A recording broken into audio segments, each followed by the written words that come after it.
to create Instagram close friends list. So here is how to create and manage your Instagram close friend list, perfect for sharing stories privately with selected people only. First of all, open the Instagram app on your mobile device and make sure that you are logged into your Instagram account. Then tap on the story icon available at the top left corner of your screen. Then tap on the settings icon at the top right.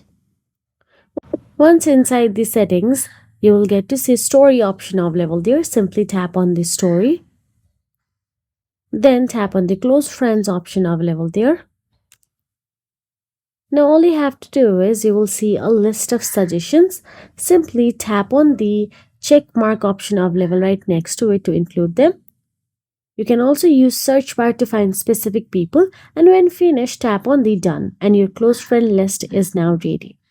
Now all you have to do is simply post on the close friend. Instagram close friend feature lets you share stories and sometimes reel with only specific people, not your entire followers list. They will see a green circle around your story instead of the usual pink one. If you found this video helpful, please like, share and subscribe, and thank you so much for watching.